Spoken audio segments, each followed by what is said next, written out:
जय जय श्री राधे, जय जय श्री राधे श्याम। आश्विन मास की कृष्ण पक्ष की एकादशी का नाम इंदिरा है। इस एकादशी की कथा और महात्म्य का संवाद भगवान श्री कृष्ण और धर्मराज युधिष्ठिर जी के बीच हुआ है। व्रत विधि। इस एकादशी की दशमी के दिन प्रातः काल स्नान करके पुनः दोपहर को भी स्नान करें। स्नान के बाद श्रद्धा सहित पितरों का श्राद्ध करें। इस दिन एक ही बार भोजन करें और रात को धरती पर सोएं। एकादशी के दिन प्रातःकाल स्नान आदि से निवृत्त होकर विधि पूर्वक एकादशी का व्रत करने का संकल्प लें। धूप, दीप, पुष्प, गंध और नैवेद्य आदि से भगवान शालिग्राम की पूजा अर्चना करके उनसे प्रार्थना करें, हे अच्युत पुंडरीकाक्ष, मैं आपकी शरण में हूँ, आप मेरे व्रत की रक्षा कीजिए।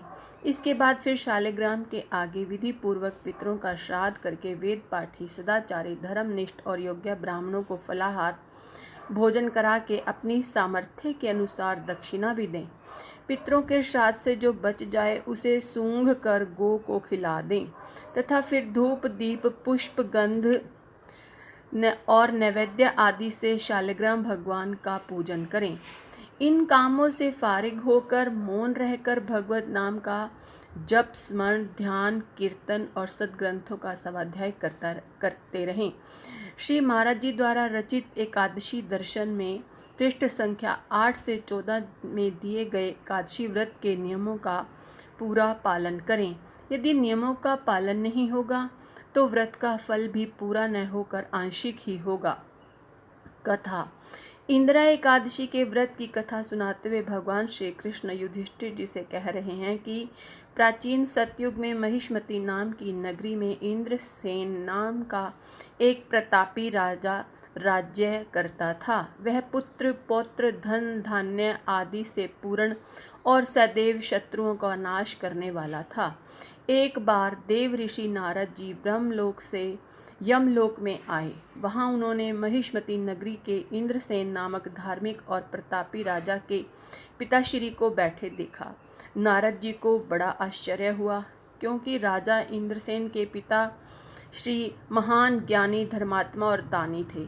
नारद जी ने अपनी दिव्य दृष्टि से जान लिया कि धर्मात्मा राजा के पिछले जन्म के किसी कर्म के बिगड़ जाने के फलस्वरूप उसे श्री यमराज के निकट रहना पड़ रहा है।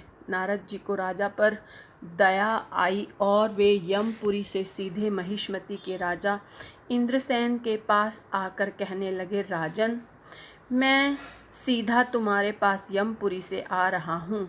वहाँ मैंने तुम्हारे धर्मात्मा पिताश्री को यमराज की सभा के मध्य में बैठे देखा है। यदि तुम आश्विन मास की कृष्ण पक्ष की इंदिरा एकादशी का विधि पूर्वक व्रत करके उसका फल अपने पिताश्री को निवेदित कर दो तो वे यमलोक से छूटकर स्वर्ग लोक में जा सकते हैं। नारद जी ने राजा इंद्रसेन को इंदिरा एकादशी की व्रत की विधि भी बता दी। देव ऋषि नारद राजा इंद्रसेन को इंदिरा एकादशी की व्रत विधि बतलाकर अंतर्धान हो गए।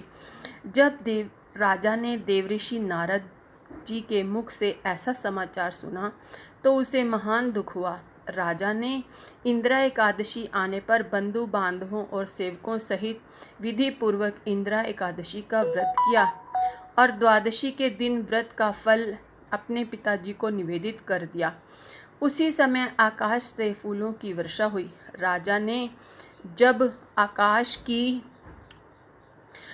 तरफ नज़र उठाई तो उसने अपने पिताश्री को विमान पर बैठे स्वर्ग की ओर जाते देखा। राजा इंद्रसेन भी इंदिरा एकादशी के व्रत के प्रभाव से इस लोक के सुख भोग कर शरीर छोड़ने पर स्वर्ग को गया। महात्म्य।